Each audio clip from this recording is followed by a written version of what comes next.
their album. That's like their best one. It's awesome. You have Dylan, Blonde on Blonde. So the Cream came out in December '66, so that actually ended the year. Dylan's Blonde on Blonde, which is considered one of his really big albums, came out in May '66, so right before Revolver. Again, Dylan is a huge influence on the Beatles. And people say, "Oh, I don't. How's that? I don't hear that." Songwriting. It is, yeah, because they wanted to be Bob Dylan in his songwriting. They hung out with him. He played them some songs of his songs for them, and they were like, "Whoa, we don't want to do that." So he was a huge influence. And then actually, also in May '66, which this album is a big influence, not particularly in Revolver, but the one after Revolver, which is Sgt. Pepper's, was the number 2 on Rolling Stones, which is the Beach Boys' Pet Sounds. Yes. Sgt. Pepper's exists because Pet Sounds exists. Yes. Yeah. And Pet Sounds exists because they were trying to be the Beatles off like Rubber Soul and stuff. Yeah. But they wanted to beat the Beatles. It was always the Beatles and Rolling Stones had that competition, but they were kind of friendly. The Beach Boys wanted to be better than the Beatles. They kind of had a little bit of a... They had it out for him. They had a bit of a heated competition there. That's why the guy had a nervous breakdown. He did. He couldn't be the Beatles. He couldn't. Yeah. Also, Pete Townsend had a nervous breakdown too because he had to write all the songs and make sure he made all the rest of the guys get money. Yeah, in '71, he had a really bad nervous breakdown. So when you're the only guy in the band writing the songs and everything, like Brian Wilson was in the Beach Boys and Pete Townsend, it kind of grates on you, especially when people expect success and greatness. Beatles were lucky; they had 3.5 guys writing songs. Yeah, I give half to Ringo. But so those are the other notable albums that came out in '66. So you can see the Beatles' Revolver was smack in the middle. You had a bunch that came out in May, then you had some that came out after in December and things like that. And it wasn't like it is now where you have like months and months and like probably even a year to like make an album. Back then they just pumped them out. Yeah, for example, so Revolver came in '66 of August. Sgt. Pepper's was then in May of '67. Not even an entire year went by. So, it was different. Different back then. I mean, yeah. Because the thing is, like today, you could just go anywhere and look up what the artist has been doing, and there's all these things to keep the artist out there. Back then, there wasn't. The only way to do that was through music and your album. So they pumped a lot of stuff out. They did. Then. The Beatles pumped out a lot of albums in their short. They did. You forget 7 years. Yeah, maybe they did like 2 a year, which is crazy. Mm-hmm. Now that's like, they're putting out too many albums, and it's a big deal, but back then, that's what you did. It was. So, there was a Rolling Stone album that year as well called Aftermath. Not a huge album, but of course the Rolling Stones were around as well during '66 too. Clearly not a big impact. They were very influenced on their next album by Revolver. Is it the Satanic? Their Satanics. Majesty's Satanic Service. No, that's like the James Bond movie. You just combined Rolling Stones with James Bond. Their Satanic Majesty's Request. That was close. Which came out in December '67. Sgt. Pepper's was in May '67. So a little bit of Revolver and Sgt. Pepper's. And more Sgt. Pepper, probably. Actually, I would say more Revolver.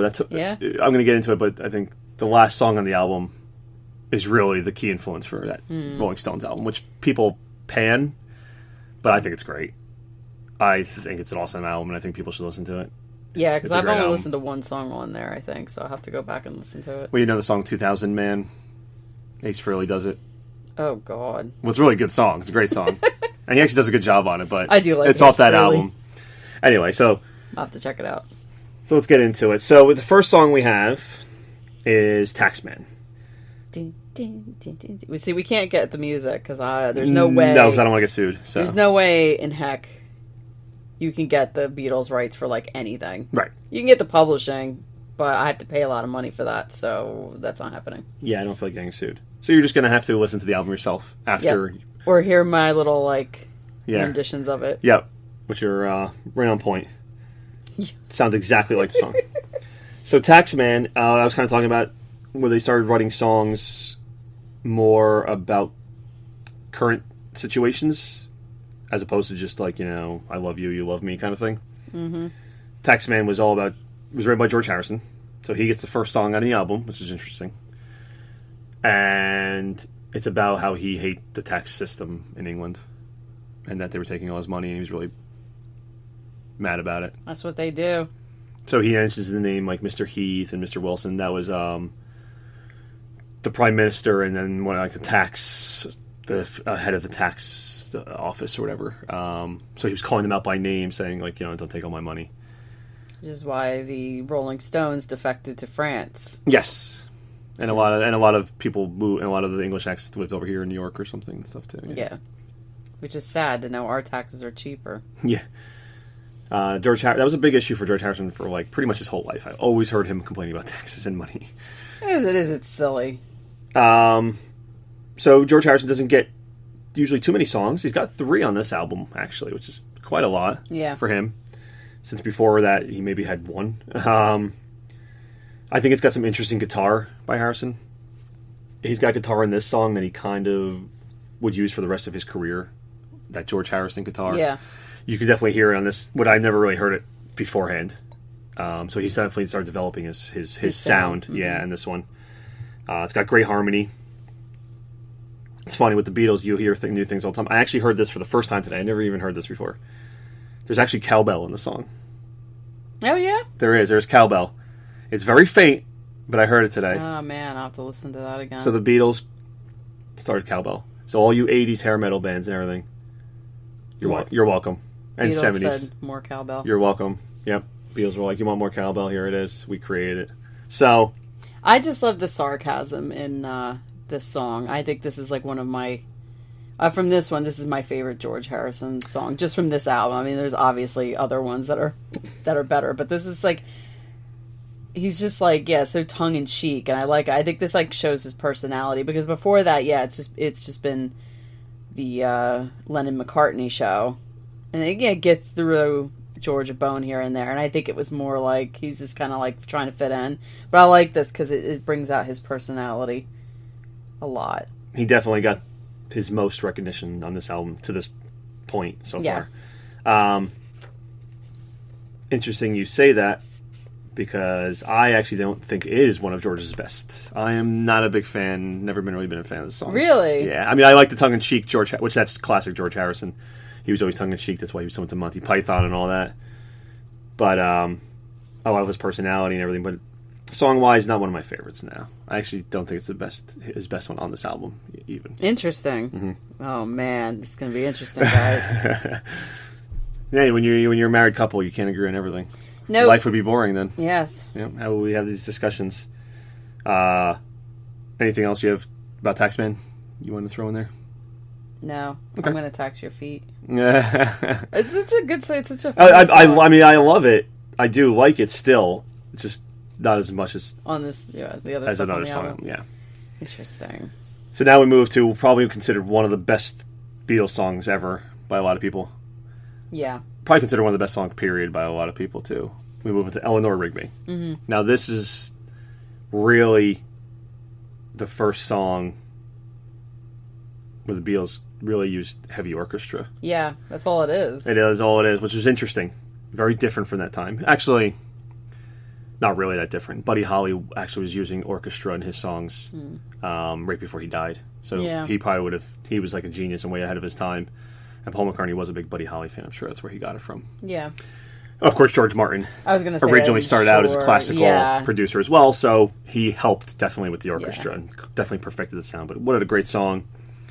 Well, I guess just because of the whole lyrical content of it, just like death, and it just paints like this gloom. Like I could just see it. It's like this gloomy, rainy, cold London day. You know what I mean? And it's just, or English day, and yeah, I mean, I can't see this being done on just like an acoustic guitar or just a piano. Like, it makes sense to put like the heavy orchestra to like weigh it down, because it's such a heavy, like deep, sad song. So I'm sure that's why they went and did this whole heavy orchestral thing behind it. It is a brilliant song. And that's George Martin's genius, because I doubt Paul McCartney is like, I want all the orchestra to be like this. He's probably like, how could we make this sound? And George Martin was like, well, how would you guys think about doing some orchestra? Oh, okay.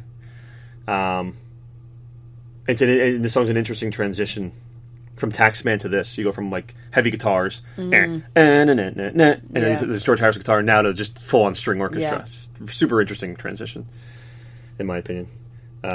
Pete Townsend actually said that at the time, like he thought the Beatles were okay. He's just like whatever, and then like when he heard this song, then his mind changed about them. It was that much of, I guess, of a deep song that he was just like, oh, I guess there is more to them. It definitely was. Yeah, and you could tell that with Yesterday, which McCartney wrote in '65, that he was starting to get advanced. Yeah. So yeah, just a great song overall. I mean, there's not much you could say about Eleanor Rigby. Yep. If it was the first time you ever heard it, your mind would be blown. Such a great song. That's pretty much all I got for that. Yeah, me too. So then you move on to the next one. And now the first three songs are really interesting because you see they're all different and you see where each guy was heading. So you have George Harrison really developing his guitar and getting that rock sound down. Paul McCartney delving into the string stuff. And John Lennon going full psychedelic stuff. Yeah. So I'm Only Sleeping is the third song. This is my theme song, by the way. Lennon's first track on the album. Super psychedelic. Yes. This would be the indicator of where he was heading for the next 7 years. Pretty much, yeah. And then he kind of went back to his roots when he went solo, but for the next 6 or 7 years, he was psychedelic. So it's a great song, great lyrics.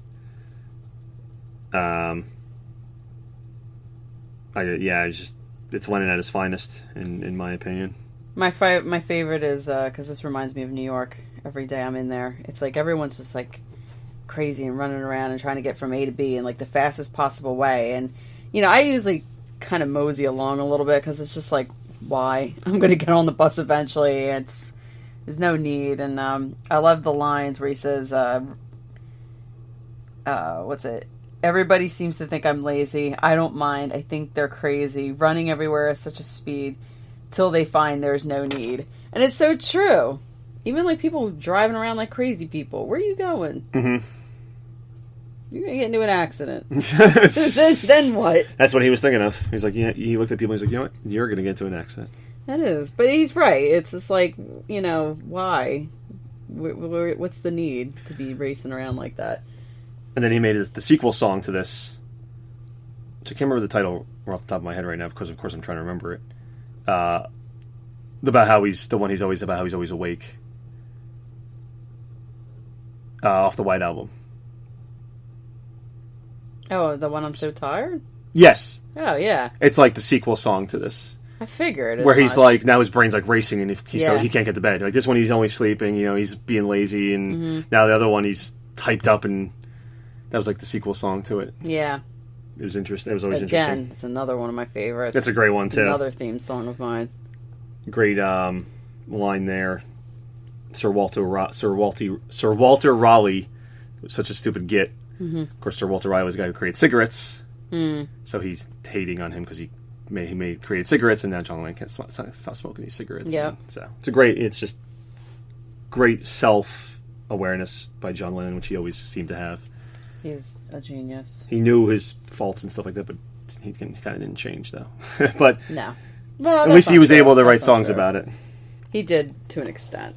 He did, yeah, later on, as he got older. Mm-hmm. So the fourth song, we go back to another George Harrison one. And it's their first dabs. So we got a lot of firsts on this album. That's why we picked it. It's the first dabs into the sitar stuff. Yes. Never been a big fan of the sitar stuff. Talked to a lot of Beatles fans. I'd say 60-70% of them would agree that the sitar stuff was the worst of the Beatles music. Yeah, I always thought so. I'm one of the ones that probably like it then. There's only one time I've really liked sitar music, and that was in Paint It Black by Rolling Stones. I thought they used it perfectly, kind of in the background, whereas George Harrison would sometimes put it a little too much in the foreground, I thought. Yeah, I mean, and I know this album, like you said, he's experimenting with it. You can even hear it in the sitar playing. Like, if that's him, I'm not 100%. Is that him? Do you know if it's him? I don't know if that's him actually playing. If that's actually him playing, like you could tell, it's kind of like a little rudimentary, but it's not bad. I love that sound, and I love the drone and the sitars and I forget the names of the drums. I think they're like tablas or whatever. Something like that, yeah. I love all of that. I just think it's great. And my actual problem with this song, because I love the background of it. And I could actually listen to the